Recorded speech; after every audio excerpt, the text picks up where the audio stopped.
Bernie camp because of the Unity Commission, and eliminating things like superdelegates. It's anybody's game in 2020. Absolutely. All right, well, we've got a little ways to go, so we'll continue to follow that. Joe Biden, we're wondering if he's going to get in, especially after all these accusations. Two more women have come forward of unwanted touching, and Lucy Flores is one of those. And I understand, Teslin, you know her. Tell us about her. Absolutely. This is the first time that I've said this on national TV, and, I think it's very important. Vice President Joe Biden, if you are listening, you should know that Lucy Flores is a fraud. I myself worked with her at Our Revolution when she was on the board, and I currently have an EEOC claim filed against, naming her, filed against Our Revolution, naming Lucy Flores as someone who was racist, who also implemented retaliation. She told me that if I didn't do what she told me to do, that I would suffer the consequences. So I think it's really important that Joe Biden knows that, I don't question what happened between her and him that day. I wasn't there, but I was there when I worked with Lucy Flores and had an opportunity to see her in action. And I'm the only one, this is very important, the only one that has legal documentation on her retaliation. She has a long list, a long history of her picking the perfect time, and quote unquote, on speaking on these issues. The difference between Lucy and I is I spoke up immediately and took illegal action, and she waited for 5 years. And I'm happy to have that conversation in long form. And this is the first time that I've said it over the last year. I've been very quiet about it. But now that she's been compelled to speak up, I too am compelled to speak up to say that Lucy Flores is a fraud. Wow, something we haven't heard before. Capri, what about the other women? Look, at this point, what I'm seeing is nothing that rises to the level of disqualification, as Speaker Pelosi said, and just hearing what my colleague just said about, Flores. I'm really incredibly taken aback by this. I think that Democrats need to not sabotage themselves. We need to come together regardless of who the nominee is, and we certainly shouldn't be disqualifying folks before they get into the race just because we want to eliminate them. And frankly, Republicans are very afraid of Joe Biden as well. We need to let the system play out. Certainly, if there are more, salacious allegations, Joe Biden, like anyone else, needs to be held to account. But right now, we shouldn't be undermining, someone who could beat President Trump just because there is a select few, maybe on the progressive side that don't want to see him win. Yeah, it's a different time now. Face thing, but he's almost linked from his early days, from Buck Rogers to the moment in the 1960s. That's right. And he was born in 1917 in Brookline, Massachusetts, and aviation was the big deal. He was a child that benefited from the Wright brothers of 1903, or Charles Lindbergh, 1927. But mainly during World War II, his brother was a naval aviator. He died trying to take out rocket facilities in Germany, V-123 parts and facilities.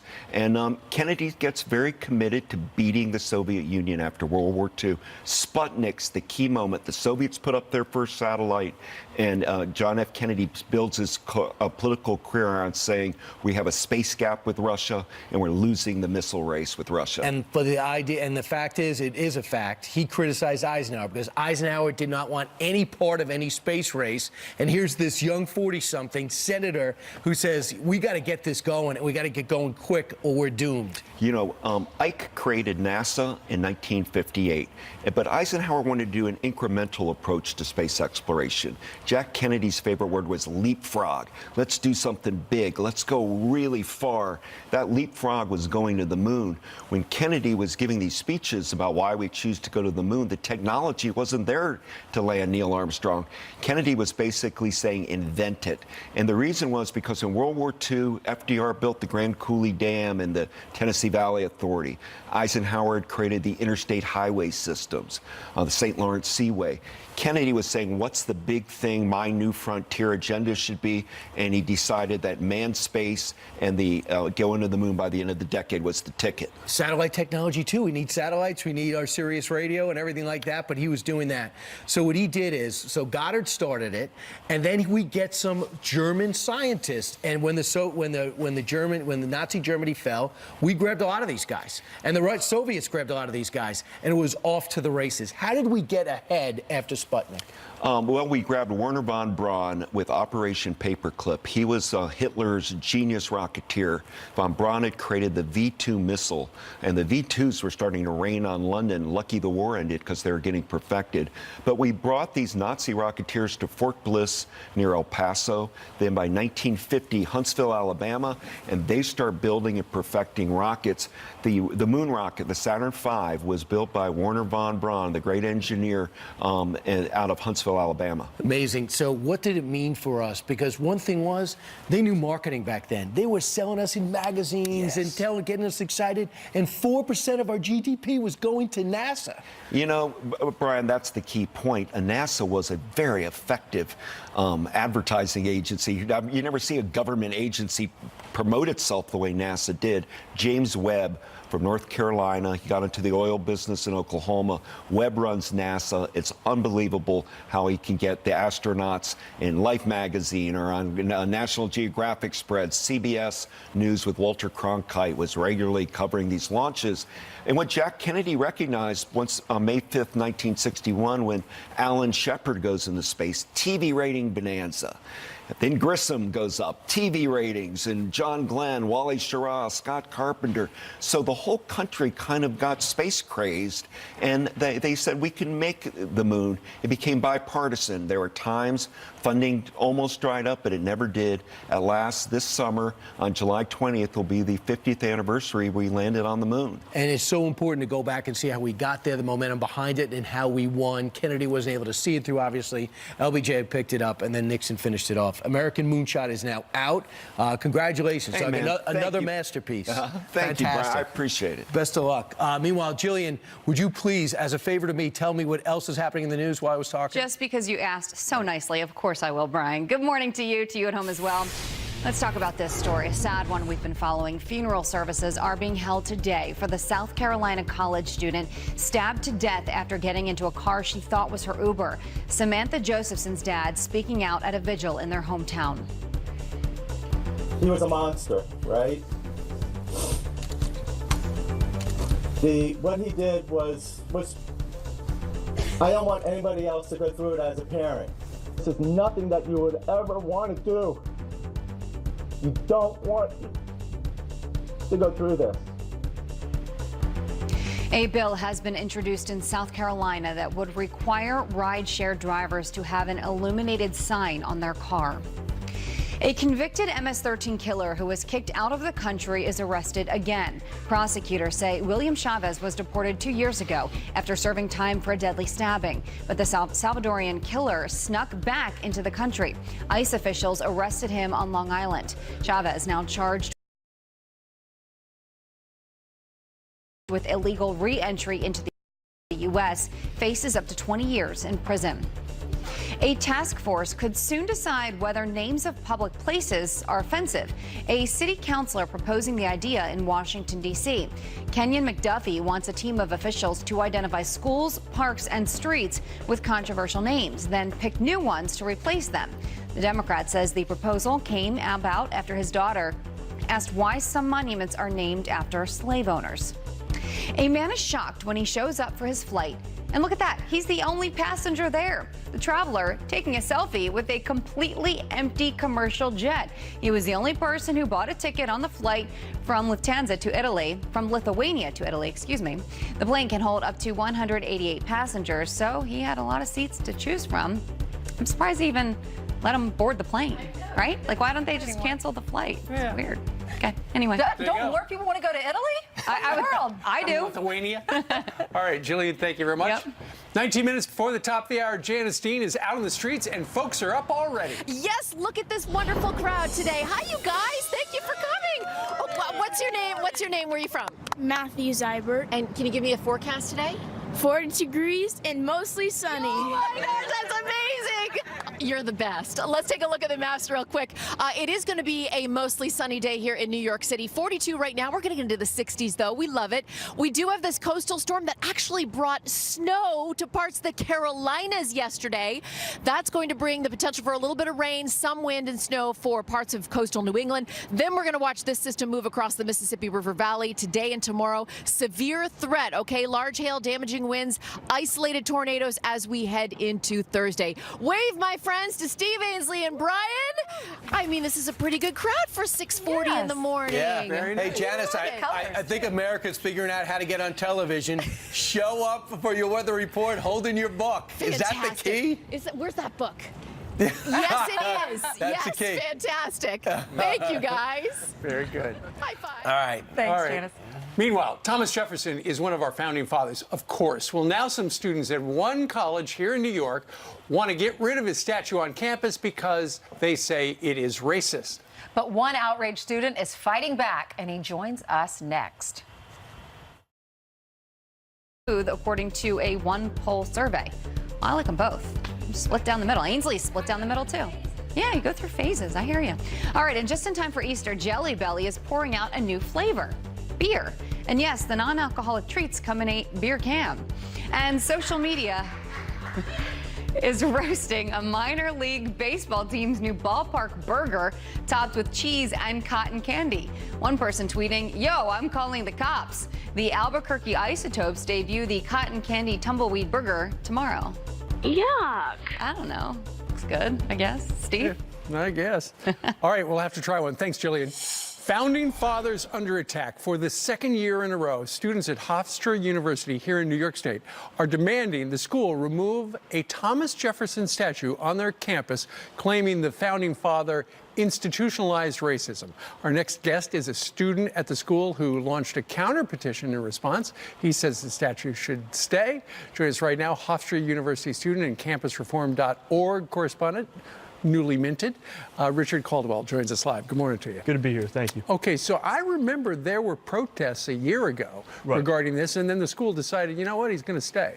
Right, exactly. Yeah, last March, around the exact same time, there was a big issue about this, and we made the counter petition. I made the counter protest, and we had meetings with the administrators. And after 3 months of debate, they decided that the statue was going to stay up. And so now all of a sudden, it seems to be an issue again.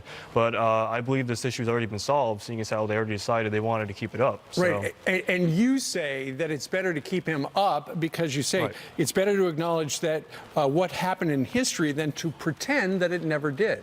Right. So I'm a history major, so I love history, and I study it very closely. And Thomas Jefferson was a great man. He wrote the Declaration of Independence. He instilled many of the ideals of freedom and equality that we use in our society today. And we also have to acknowledge that he had the past history of slavery, which we look back and say it was horrible today, but at the time was normal. You say acknowledge that. Right. Just put that out there. Acknowledge that, right. But part of studying history is looking at the whole picture, not just part of this. And if you remove the statue, you remove the conversation about it, you remove the history about it, and the only way that we can move forward from the past is talking about history and acknowledging things happened, while also looking at the greater picture and seeing all the good that he did. Okay, so don't pretend it never happened, just tell the whole story. Right. Okay. Hofstra University did put out a statement. They say after conversations a year ago with a variety of stakeholders about the Jefferson statue on campus, Hofstra University's president announced in May 2018 that the statue will remain where it is. That's exactly what you wanted, isn't it? Right, exactly. I think it's a great place for people to see it and think about Thomas Jefferson and the freedoms that he instilled for our society. Better life. Here with more on their book, Jeremy and Audrey. Good morning to both of you. Good morning. Thanks for having us. So what is a love letter life, Jeremy? Yeah, so a love letter life, we like to compare it to, we think everyone's love story should be intentional, should take time. Love stories in nature, relationships in nature aren't very convenient. There's no backspace key. There's just accepting and moving forward. Mm-hmm. In quite honest resemblance of a love letter. So we feel like a love letter life is just the pursuit of that journey, that intention. A better story. A better story, exactly. Audrey, y'all been married for almost 5 years. You have an 18-month-old little girl at home. We've seen your family highlighted on the show, Little People, Big World. And we're just cheering for you guys. And I'm so happy that you wrote this book. For people out there that are struggling, what's your advice? How do you get through it? The main thing, I mean, I think we just really want to inspire people to pursue creatively, date intentionally, and love faithfully, which is the subtitle of the book. So we share a lot of stories in this book about things that we've struggled with. You know, it's kind of like our story with all its imperfections and flaws. And we just like to tell people, like, you know, we're on the journey. We're young, obviously, like still in the early phases, and we're learning. But we feel like there just wasn't a lot out there for people, like there wasn't a lot out there by people like us that are kind of in it with them for our generation. Well, let's talk about some of the things from the book. For instance, not an island. What does that mean? Yeah, not an island. So we believe in integrating instead of isolating. Like people our age nowadays, specifically with social media, like they get into these relationships and next thing you know, it's like they're on this island, right? But like having people, friends and family speaking into your relationship is a massive sign of health and growth and mentorship, and there's just so much there. So, and we allow that in our marriage today, but also in our dating relationship, friends and family, to either raise green flags or red flags for our relationship as kind of like an affirmation. People say there's no such thing as shortcuts in life, but I would disagree. There are, and it's told to you by people who have been there and done that. I've heard of people raising red flags. I've never heard of raising a green flag. How often did you get a green flag? Yeah, all the time. All around, and that was one of the things that really encouraged us like in our dating relationship. People would come up to us, and we tell all these stories in the book, but like strangers they would put their hands on us. Strangers would pay for our meals and like affirm us and be like, hey, like thank you for what you're doing. And we're like, what are we doing, you know? But was that because you were on TV? I wouldn't assume so. Just at least they didn't lead on to it, right? But the show is great, and we saw you get married, but we really hadn't heard your story. So it's great to be able to read the book and learn about sharing and not being on an island, to integrating part of your family. And I agree with that. I think when you try to live this life by yourself and just the two of you and isolating your family, it's not going to be successful. Definitely, yeah. And one thing we try to get across in the book, or I guess the inspiration as well for the book, is everything in life that's successful seems to have a mission statement, goals, and you know, a team effort. And so, like, why don't our marriages? Like, everything successful has an agenda, a strategy, a system in which it works, or call it a board of directors, if you will, not an island. Right. It's like, why aren't we doing that with our marriages? Marriages can be so powerful and so awesome for not just, you know, the two people in it, but also society by and large. And it's like, why aren't we being more intentional with them? The world and evil will try to break up families. So I think it's wonderful that you're writing a book of how we can make. Well, this is one of, if not the biggest crisis this country has faced in a decade. That we're now treating this like a massive Cat 5 hurricane disaster. No breaks for border agents. Fox News cameras were right there as they were busting illegals crossing into the United States. Griff Jenkins saw it all. He joins us live from McAllen, Texas, right near the port of entry. And Griff, you've been talking to some Border Patrol agents already this morning. That's right, Steve. An agent just stopped by here a few minutes ago and said they've been very busy all night. Several large groups of note. One woman that told the agent she was 8.5 months pregnant, had some pain, maybe it was contractions. An agent then had to drive her to a hospital, an American hospital near here. Maybe we'll find out more about what happened there. But one thing, it's been a very busy night and a busy week. 1,000+ apprehensions a day for several days. You've had here in this area some arrests as well. 3 gang members, 2 of which are MS-13 members, 2 arrested for sex offending histories. That's just in a 4-day span. Unbelievable. These numbers overwhelming the system here. They can only hold about 3,300 of the illegal crossers, and they have got more than 6,000 right now, so they have to release them into the public, and mostly they're releasing them to the Catholic Charities of the Rio Grande Valley, to Sister Norma Pimentel, who says she's never seen anything like this, and she says undeniably they are being exploited by the cartels. Listen. I'm certain that traffickers and all that's organized crime are exploiting the families and misguiding them to make money from them. I'm sure that's happening. Meanwhile, folks here are nervous on the Texas side of this border, McAllen's port of entry behind me, because of the fact that Mexico is Texas's biggest trading partner, to the tune of $187 billion of goods a year. President Trump saying he's still willing to put security over trade if it comes to it. But he says if Mexico gets their act together, perhaps he won't have to. Here's what the president said yesterday. I'm ready to close it if I have to close it.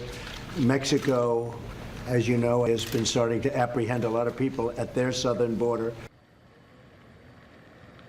Now, when you talk about the, quote, crisis, you have the humanitarian crisis because so many family units are coming, women and children, where Secretary Nielsen will visit today in El Paso. They are seeing a near 1,700% increase in family unit apprehensions from this time last year. Guys? All right, Griff. And Griff, that's one of the reasons why, and we heard that they were going to do this. They were going to surge some people who work for the Border Patrol from different ports to go and help with the asylum claims. I read in the Washington Post this morning that 545 blue uniformed CBP officers are now helping Border Patrol agents process these Central American and Mexican claims, right? Exactly, Steve. So if you've got 1,000 a day, we don't have last night's numbers, but the day before it was 1,400. The night shift takes in 1,400. They've got to be processed in an overwhelmed system. That means the daytime guys can't be out on this border. And we just told you there have been 5 criminals arrested in the last 4 days. And who knows how many narcotics and other contraband could be coming through. And so you have a real problem when you have to take an agent off the line and take a pregnant woman to a hospital or to tend to these family units being dropped off to the Catholic Charities. Someone has to do it, and that is the real crux of what's overwhelming the system. And also, Griff, what I think is astounding, there's over 1,000 positions on Border Patrol still open right now that they have not been able to fill. Well, I'll tell you, they need to fill it because the guy that stopped by and told us, I said, "How are you doing?" He said to me, quote, "We're really stretched thin." No, wow. It's amazing, Griff, because the Democrats, you hear, they're not supporting the wall. They're not supporting putting more people down there on the border. And every time you talk to someone who works on the border or someone that's in charge down there, they all say the same thing, that they need more manpower. You know, that's right, Ainsley. And whether you see this through a political lens or not, data doesn't lie. It's simply a sheer issue of numbers. And these numbers, which are going to top, we think, 100,000 for the month of March. That's why you saw the bipartisanship of Jay Johnson, President Obama's DH secretary, saying 100,000 is undeniably a crisis. All right, Griff, thanks so much. We'll check in with you again, which I find really astounding. And this is a credit to the president. The president's all about the economy. He's always talking about trade. He says, listen, I'll blow up the whole trade deal we have. I'll hurt our economy in the short term because I was hired first and foremost for security. He is concerned about security at the border first. And even though Republicans have every right to say, oh, my goodness, what's going to do the auto industry? How is it going to hurt the farmers? That's true. The president cares. But first and foremost, safety matters, which went into why George W. Bush closed down the border after 9/11. Yeah, President said it's going to have a negative impact if I shut down the border, but security comes first. And you have some of these candidates. We had Howard Schultz on the couch yesterday, and he was saying that he doesn't want to cut off funding to these countries, the Central American countries. The president said yesterday, Honduras, Guatemala, and El Salvador, we pay you hundreds of millions of dollars, and that money is not going where it's supposed to, and you're taking advantage of the United States. Sure. So the president is making a threat to Mexico. Do something about all these people who are streaming into our country, and that's why he has suggested he will close the border. However, now, because there would be such a dire economic impact on the United States, they said it could halt all car manufacturing in a week. It could impact 1 million jobs because a lot of the parts for every American automaker come from Mexico and Central America. A lot of them come there. So now what they're doing is they're talking about a plan B where they would stop everything on our southern border except commercial traffic. Trucks and trains would continue to bring foods into the country. In Brownsville alone, 700 trucks a day. And you know what? The president's gotten some advice from people like Mitch McConnell. He said it would be potentially catastrophic. And he said, I hope the president wouldn't be doing that. And John Kennedy, the senator from the great state of Louisiana, said it would cost the United States $1 to $2 billion every day if he shut the border. All right, and Democrats, so you think this is a catastrophe. The data doesn't lie. Not to them. Some Democrats, at least the ones you're about to see, think the president's making it up. President Trump must stop holding the American people hostage, must stop manufacturing a crisis. This president just used the backdrop of the Oval Office to manufacture a crisis. Big scam of the whole address was that there's a crisis. There's not a crisis. The notion that we have a crisis there, security crisis, is absolute nonsense. Some question if there is a crisis at all, as the president has claimed. There is not a crisis at the border. It's a manufactured crisis for the president to get a political win. This artificial crisis of the president isn't going to justify his appropriating money for a wall that Congress is unwilling to give. They don't want to give him a win, and so they say it is a manufactured crisis. Since those were so dated, maybe they've changed their minds now. Good one. All right, here is Dan Patrick. He is the Texas Lieutenant Governor. He says there is a meltdown at the border. The meltdown is happening on the border. It has never been this bad. Even Jay Johnson, the former DHS Secretary under Obama, said at the highest level, they had 60,000 people apprehended in 1 month. We'll break 100,000 or be near 100,000 this month. That's the projection. Right now, with Secretary Nielsen having to push so many Border Patrol agents to these hot spots, it's leaving us a little thin in other areas. That means people could easily be pouring over in no man's land, as I would call it, between these checkpoints.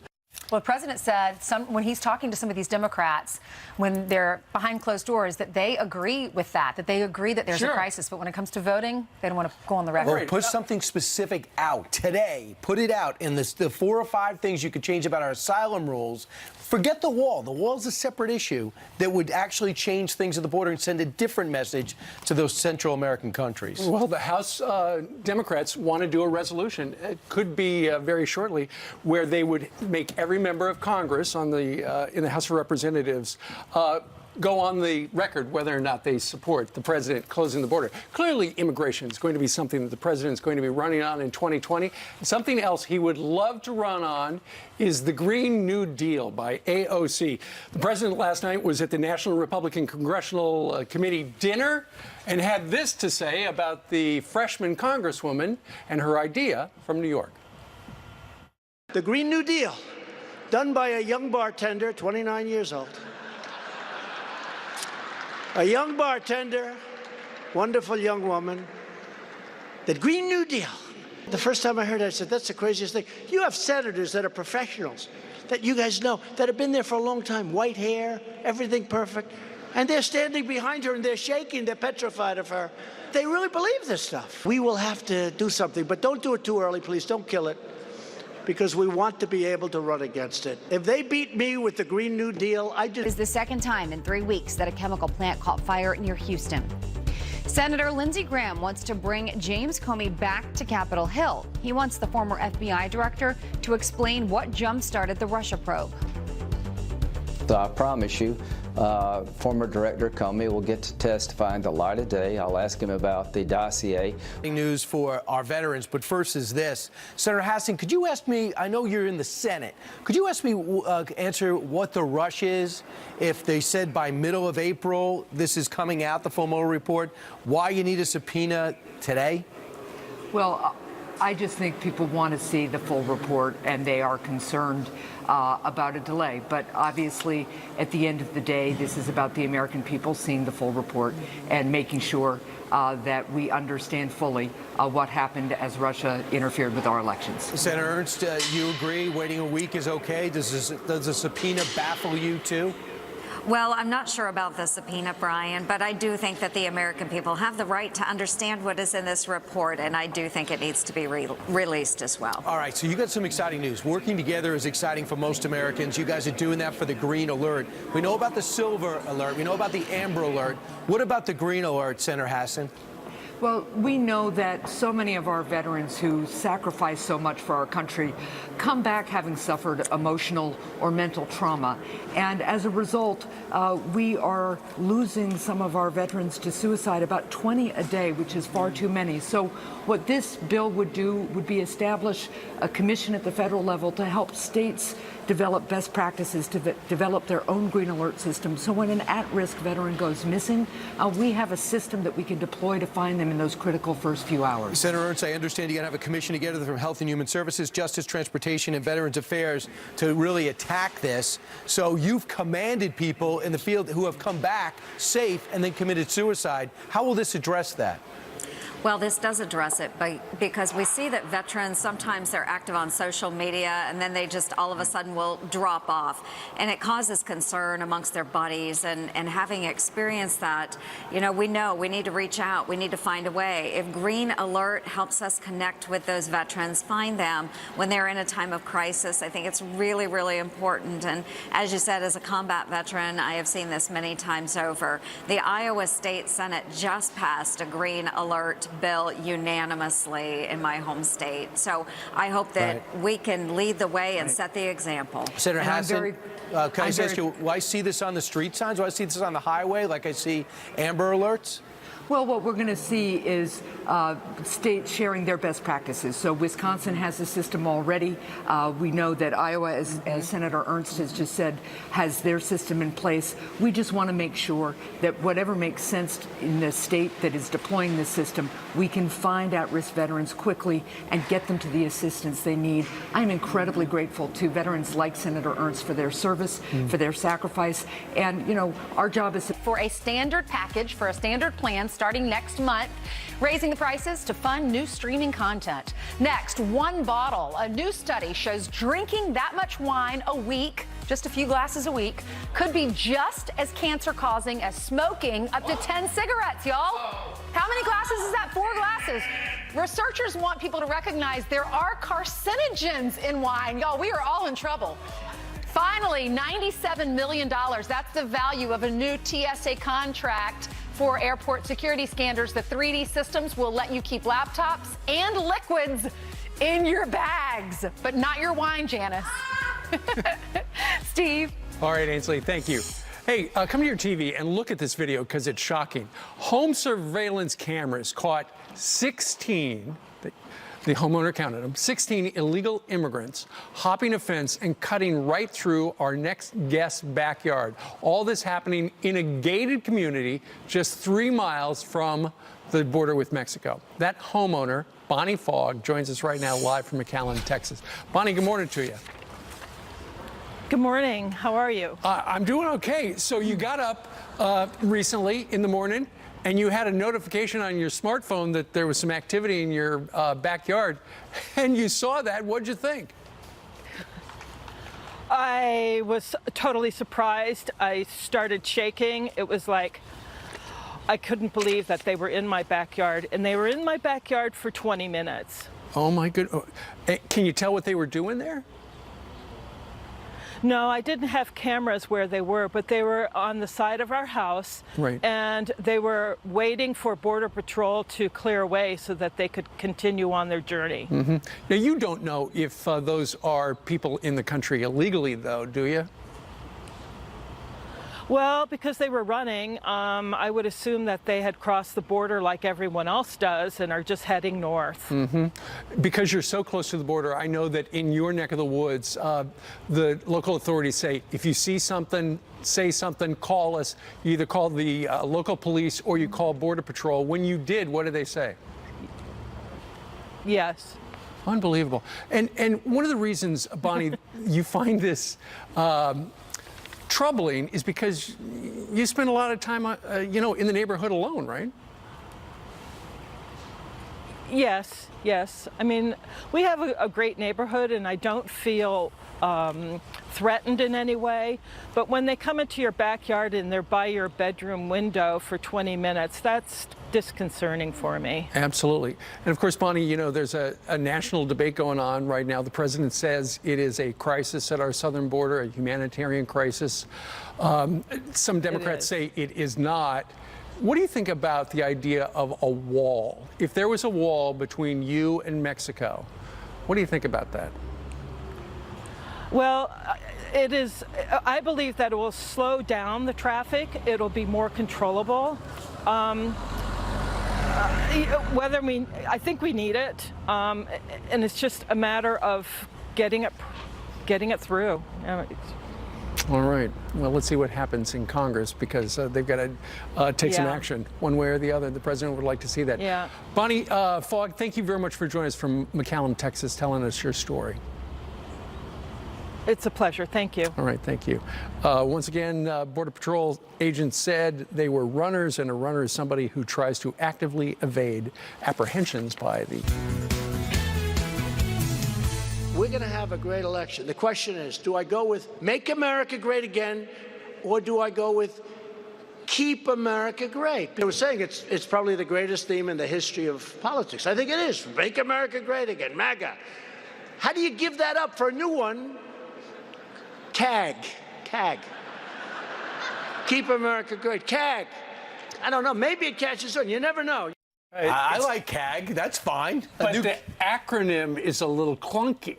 Not really. MAGA versus CAG. Keep I don't America know. Great. Newt Gingrich, you know politics, former Speaker of the House, confidant to the President, host of the new podcast, Newt's World. Does CAG replace MAGA if you were in charge of marketing for 2020 for President Trump? On every college campus in America, CAG is going to become KEG. It's a CAG party. Hey, that would be a simple That's a good way to segue. win over those millennials. That's right. That might be one way to break loose, you know. That's right. That's right. But he's got two slogans going: you know, finish this the is- wall and keep America great. Yeah, I think he's a little bit caught now because he's going to run correctly claiming credit for the best economy in a half century. So it's a little hard to then say, let's make America great again if you've already made America great again. But keep America great may work. You could also run and don't let the other side destroy it, which would be a pretty good slogan, too. The president ran on the wall and cracking down on illegal immigration. He seems to be trying to do that. He says Congress is holding him up, that Congress could fix this in 45 minutes if they would get rid of chain migration, catch and release, visa lottery, do something about asylum and get rid of the judges. Do you support the president when he says, I could shut down the border? No. I think that the consequences to the economy, to our relationship with Mexico, to millions of families, would be absurd. And I would strongly urge the president not to try to shut down the border. We have so many people every day who go back and forth. We have so much economic goods on both sides.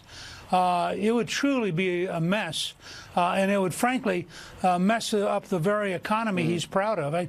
You'd have tremendous side effects from closing the border. Well, Julian Castro, who is running for president on the Democratic side, he suggested yesterday, let's decriminalize border crossers. I think you have to give him credit for being honest. He's for open borders. The truth is the Democratic Party is the open border party. They would welcome any number of immigrants. They would no longer be illegal because the border would be open. And if you look worldwide, I think the Gallup World Poll estimated you'd probably have about 165 million people decide to come to the U.S. if the border were open. So, you know, everybody in the country who thinks it would be great to have everybody on the planet who wants to come here show up. But that would totally change everything. It would change our health system. It would change our tax structure. It would change the very nature of our culture. We've been a very open country with legal immigration, but we've expected people to become Americans. Once you open the border totally, you have no idea 10 years from now what kind of country you're going to live in. Absolutely. Just to follow up real quick on this, being that Jay Johnson has come out and says it's a catastrophe and is the worst he's ever seen, and some Democrats are saying that away from the camera, save Julian Castro, would you go back in as Speaker, whether you're in the majority or minority, and try to put something together? Republicans should put something out there that Democrats would vote on or not vote on. This is a legitimate catastrophe. As Griff Jenkins says, data doesn't lie. Would you do that today? Yes, and I think both in the House and Senate, Republicans ought to offer common sense reforms. I've always said they ought to be offered individually, not as a. You can't put together a big package because different pieces kill each other. But they ought to be able to put together 5 or 6 common sense, practical steps, force them to a vote. In the House, if necessary, use a discharge petition. But it's absurd. The woman you just had on, why should Americans have to have people who are here illegally outside their bedroom window for 20 or 30 minutes in the middle of the night? I mean, why should that be part of being an American? And the president on this issue is, I think, entirely right as commander-in-chief to say we have to get control of the border. Okay, so Democratic senators are now joining with some of these House Democrats with a bill to eliminate the Electoral College. The amendment is being led by Senator Brian Schatz from Hawaii and initially will be supported by Democratic Senators Dick Durbin of Illinois, Dianne Feinstein of California, and Kristen Gillibrand of New York, who's also running for president. Can you believe this? What do you think about it? Well, look, I think if you want to set up a single nationwide count so we could have the Palm Beach story nationwide, and you could have the maximum incentive for Democrats to steal the election and the maximum incentive for Democrats to have illegal immigrants voting, it's a terrific idea. And I think anybody who believes in having a totally corrupt nationwide system ought to be in favor of it. But if you think it's better to have a decentralized system, and by the way, I want to see these candidates for president go to Iowa and go to New Hampshire and explain why they think in the future no presidential candidate should worry about any place except New York and California. I know, the president should say that right away. Good luck in New Hampshire with that stump speech. We hope to make you old news. That's right. They're just trying to say, look, he shouldn't be president because he lost the popular vote. He only won the Electoral College. Newt, thank you very much for joining us live today. Thank you. Good to be with you. All right. Always a pleasure. All right. Meanwhile, it's always a pleasure to toss over to Jillian.